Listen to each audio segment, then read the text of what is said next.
뇌졸중 같은 경우에는 많이 알려져 있는데 미니 뇌졸중은 또 처음 들어보거든요. 저희가 미니 뇌졸중이라고 부르는 것은 강도가 약한 작은 뇌졸중이라기보다는 짧은 뇌졸중을 미니 뇌졸중이라고 부르는 겁니다. 전체 뇌졸중의 환자의 몇 프로가 미니 뇌졸중이 먼저 발생해요? 모든 뇌졸중에서 한 50% 정도는 50%나? 지난 1년간 미니 뇌졸중이 있었다. 굉장히 중요한 전조 신호입니다. 그래서 사실 이게 언제 가야 하느냐. 사실 가장 위험한 거는 3대 증상이라고 말씀을 드리거든요. 김철중의 여러분 낳는다. 국내 주요 사망 원인 중에 하나인 뇌졸중. 그런데 그 전조 증상으로 미니 뇌졸중이 있다는 사실을 알고 계십니까? 찰나에 스쳐 지나가기 때문에 많은 분들이 이 신호를 간과할 수 있다는 게 문제인데요. 오늘은 이 짧은 순간을 놓치면 안 되는 이유를 알아보겠습니다. 네, 김치경 고려대학교 구로병원의 신경과 교수님과 함께하도록 하겠습니다. 어서 오세요. 네, 안녕하세요. 예, 안녕하세요. 반갑습니다.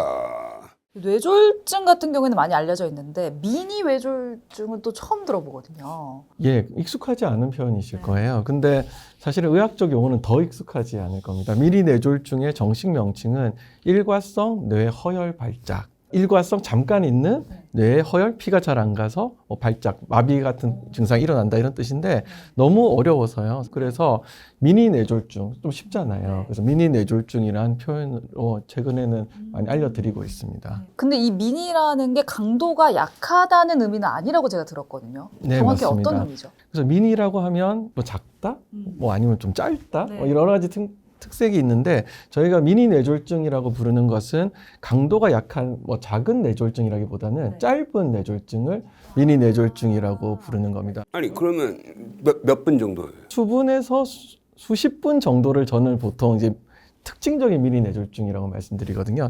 대표적인 증상이 팔다리 마비, 언어 발음 장애, 얼굴 마비 같은 건데 수초 정도는 헷갈립니다. 있는지 없는지.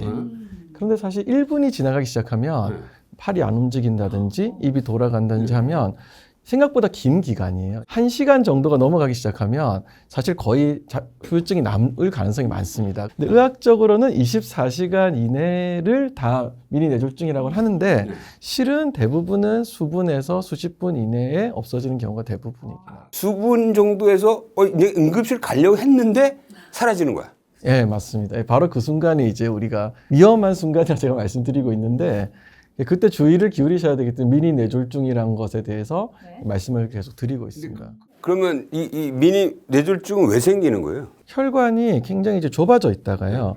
막힐까 말까 하고 있다가 이제 막히게 되면 우리 혈관은 굉장히 큰 압력을 받고 있거든요. 동맥압이 굉장히 큽니다. 그래서 뒤에서는 뚫으려는 압력이 있어요, 혈관이. 뇌졸중이 진짜 발생하기 전에는 증상이 없이도 혈관이 막혔다 풀렸다는 일들이 있었을 거라고 추정을 합니다. 혈관은 압력을 주기 때문에 막혔다가도 뚫을 수 있는 힘이 있거든요. 근데 이제 미니 뇌졸중이라는 거는 막힌 다음에 증상까지 나왔다가 다행히도 뒤에서 밀어줘서 이제 뭔가가 뚫려버리면 증상이 다시 완전히 소실돼서 본인은 괜찮아졌네?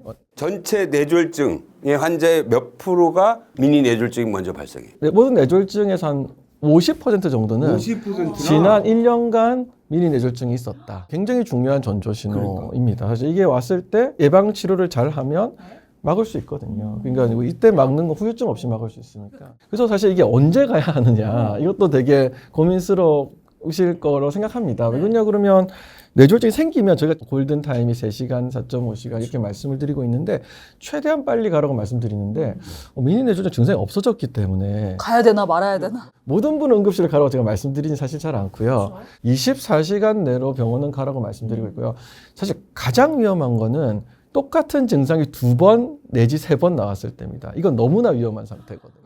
그러니까 사실 오른쪽 팔에 마비가 왔다가 왼쪽 팔에 마비가 오고 이런 거는 조금 애매할 수도 있어요. 근데 오른쪽 팔에 마비가 2분 있다가 빠지고 한 1시간 있다가 또 오른쪽 팔 마비가 5분 있다가 빠지고 2번 내지 3번이 되면 저희가 발생할 확률이 2배, 3배가 아니라 2배, 4배 기하급수적으로 올라간다고 보기 때문에 그런 경우는 응급실. 그렇다면 여기서 뇌졸중의 일단 증상부터 한번 쭉 얘기를 해보세요. 제가 이제 항상 드리는 말씀이 3대 증상이라고 말씀을 드리거든요. 첫 번째가 얼굴 얼굴 마비, 마비, 두 번째가 팔다리 마비, 팔다리 마비. 세 번째가 언어 발음 장애거든요. 이게 전체의 한 4분의 3. 세 개가 같이 나와요? 보통 따로 나올 수도 있고 겹칠 수도 있는데 4분의 3은 요 세 개는 하나 꼭 나와. 예, 꼭. 근데 그거는 본인이 나 왜 이러지? 막 이렇게 예, 뭐 손을 드는데 떨어뜨린다든지, 뭐 걷는데 쓰러진다든지, 발이가 안 들어진다든지, 거울을 봤는데 입이 비틀어져 있다든지, 말을 하고 싶은데 말을 못 하는 거예요? 안 나올 수도 있고 발음이 셀 수도 있는데요. 근데 주변 사람도 금방 알 수 있는 증상입니다. 딱 보이니까. 확실히 보이니까. 그래서 이 세 가지 증상은 사실 좀 객관적인 증상이라고 말씀드리기 때문에 저희가 항상 강조할 때 이 세 가지 증상을 3대 증상이다. 아주 드문 뇌졸중 증상은 또 뭐가 있을까요? 복시라 그래서 물체가 두 개로 보인다든지 몸이 한쪽으로 저리다거나 두통도 미니 뇌졸중의 증상일 수 있거든요. 그래서 이런 것들은 사실 좀 구별이 매우 쉽지는 않을 수는 있습니다. 근데 팔다리는 약간 디스크나 이런 문제로 감각 이상이 잘 오는데 몸통은 그럴 일이 잘 없거든요. 정말 몸을 칼로 반으로 자르듯이 오른쪽은 남의 살고 왼쪽은 정상이야. 이러면 이게 좀 큰 일이 좀 생긴 거다. 그다음에 발음이 어눌해지거나 뭐 말이 이제 잘 안 나오는 경우도 대표적인 걸로 있잖아요. 맞습니다. 근데 말을 못 알아듣는 것도 있어요. 맞습니다. 못 알아듣는 것도 있습니다. 이게 뇌졸중이라는 게 이제 정의상 혈관이 막히거나 터져서 특정 부위 뇌가 손상이 되는 거거든요. 말을 하는 게 두 가지 큰 기능이 있습니다. 말을 하는 기능이 있고 말을 알아듣는 기능이 있습니다. 그래서 말을 하는 기능의 혈관이 안 통하면 말을 못 하게 되는 거고요. 말을 알아듣는데 피가 안 통하면 말을 못 알아듣는데, 그래서 어떤 분은 말은 굉장히 잘 하세요. 나 아프다, 내가 말을 못 알아듣겠어. 막 내 이름은 누구랑 말을 하는데 말씀을 여쭤보면 눈 감아 보세요.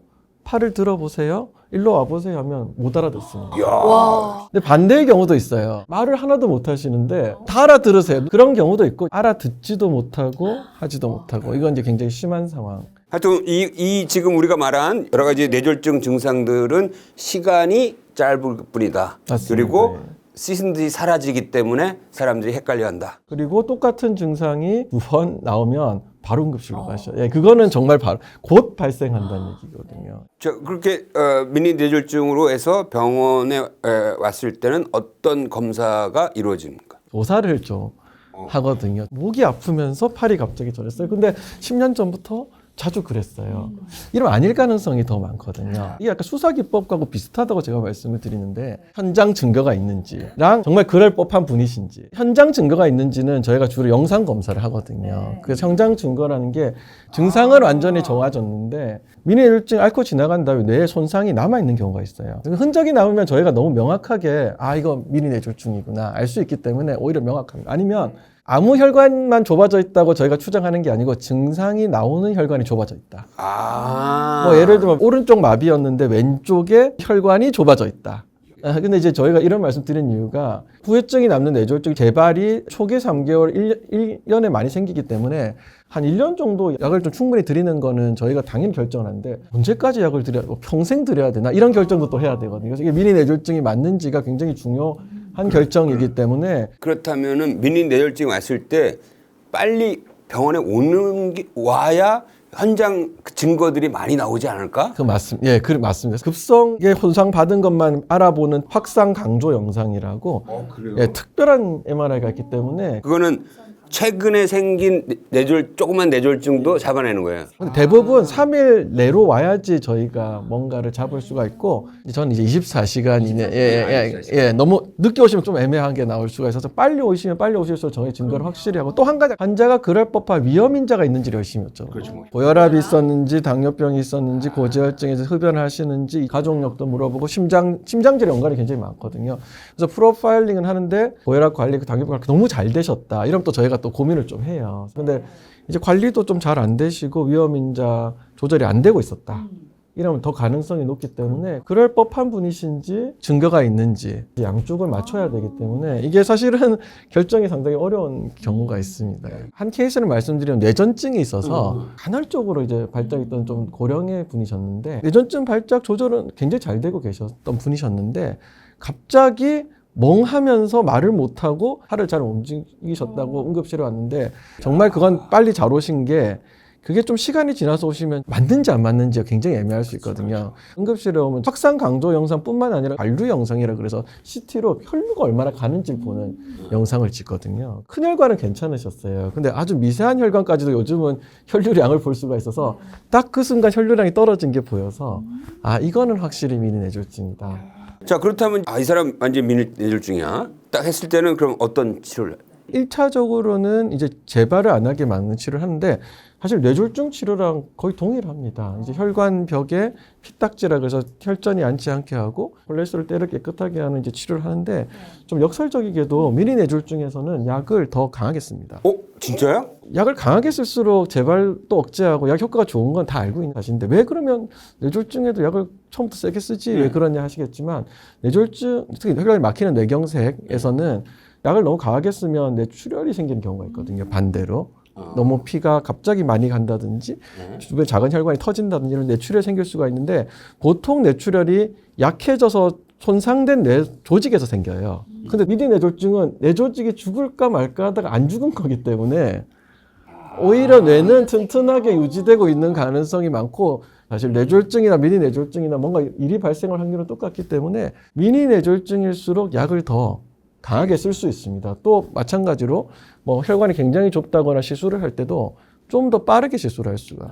응급 상황에서는 여러 가지 위험을 무릅쓰고 골든 타임에 시술을 하지만 응급 상황이 지나간 다음에 2차적인 발생을 억제하기 위해서는 시술을 할 때는 뇌졸중이 있으면 굉장히 고민을 많이 하거든요. 시술이나 수술을 하다가 문제가 발생할 확률이 있어서 저희가 오히려 미니 뇌졸중 때는 더 빠르게 더 강하게 치료를 하고 있어요. 굉장히 중요한 개념 같아요. 그러니까 뇌졸중이 있으면 뇌조직이 손상된 곳이 있기 때문에 약을 함부로 세게 썼다가 뇌출혈을 일으킬 수 있지만 이거는 뇌조직은 아직 손상된 건 아니니까 약을 세게 써도 뇌출혈을 일으킬 가능성이 별로 없다. 100%는 아니고 저희 항상 위험성은 있기 때문에 그냥 뇌졸중보다 조금 더 적극적이고 강력한 치료를 하는 경우가 많습니다. 요즘은 사실 치료를 잘하면 3개월 내 후유증이 남는 뇌졸중이 발생할 확률이 3% 이내라고 말씀드리고 있거든요. 그렇다면 그 약물 투여를 언제까지 해야 돼? 그것도 시기가 이제 중요한데요. 사실은 혈관이 좁아져 있고 증거가 남아 있고 미니 뇌졸중이 있으면 평생 드셔야 되긴 합니다. 평생. 근데 이제 1차적으로 미니 뇌졸중이 없어도 사실 고혈압약, 고지혈증 약들은 평생 드셔야 되는 경우가 많기 때문에 더 중요한 건 저는 약을 언제까지 좀 세게 쓸 거냐 이게 사실은.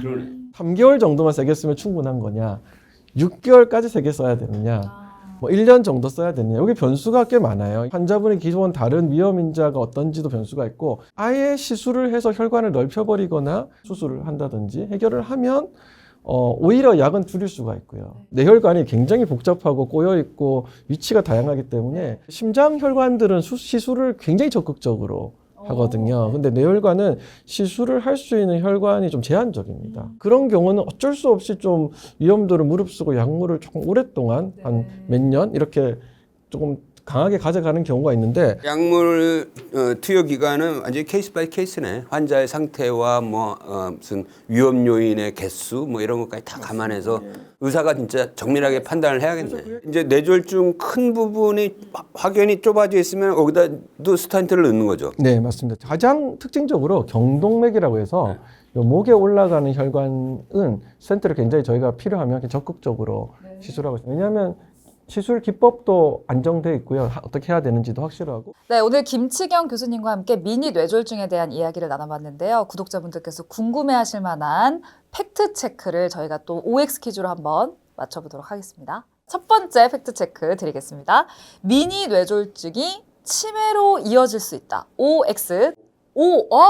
치매로. 사실 약한 뇌졸중과 미니 뇌졸중도 좀 비슷한 부분이 많이 겹치거든요. 아까 시간이 짧은 게 중요하긴 한데 짧든지 약하게 생기든지 좀 비슷한 부분이 있어서 저희가 연구를 했는데 미니 뇌졸중이 생겼다고 바로 인지장애나 치매 생기는 건 아닙니다. 근데 미니 뇌졸중이 한번 생겼다는 거는 그 이면에 10번 정도는 내가 계속 손상을 받았다 풀렸다는 일이 있었을 거라고 보거든요. 내 피가 갔다 안 갔다 그러면 당연히 뇌가 손상이 되기 때문에 장기적으로 이 치매 위험이 커지고요. 두 번째는 제가 연구했던 건 요즘 알츠하이머 치매 중에서 좀 조기 발견하는 영상 검사들이 있는데 알츠하이머 치매의 위험인자가 있는 분이 이게 미니 뇌졸중까지 생기니까 더 안 좋으세요. 옛날에는 미니 뇌졸중 생기면 뇌졸중이 워낙 많이 생겨서 그 걱정인데 요즘 예방이 잘 되니까 10년, 20년 동안 치매 발생 안 하시는 것도 중요합니다. 두 번째 문제 드리겠습니다. 미니 뇌졸중은 겨울보다 여름철에 더 위험하다. 정답은 O입니다. 근데 위험하다기보다 좀 많은 것 같습니다. 겨울철에는 뇌졸중으로 돼버리는 것 같아요. 또 뇌출혈도 좀 많고요. 전형적으로 미니 뇌졸중에 혈관이 좁다가 막힐까 말까 하다가 이렇게 탁 막히는 경우가 많고 이게 탈수랑 영향이 좀 많고. 물을 그러면 좀 자주 마시는 게 도움이 될까요? 예, 저는 물 많이 드시라고 자주 드시라고 말씀 많이 드리고 있어요. 특히 혈관이 좀 안 좋거나 하신 분들은 특히 여름에는 이제 탈수되는 경우가 왕왕. 요즘 특히 덥고 이래서 사실 열사병, 뭐 일사병 이런 형태로 인 줄 알았는데 봤더니 미니 뇌졸중이거나 이런 경우도 있고. 예. 네, 수분 섭취를 자주 해주시는 것이 도움이 될 것 같습니다. 다음 팩트 체크해 보겠습니다. 미니 뇌졸중은 고령층과 남성에서 주로 나타난다. 정답은 세모입니다. 과거에는 확실히 고령층과 남성이 아주 두드러졌습니다.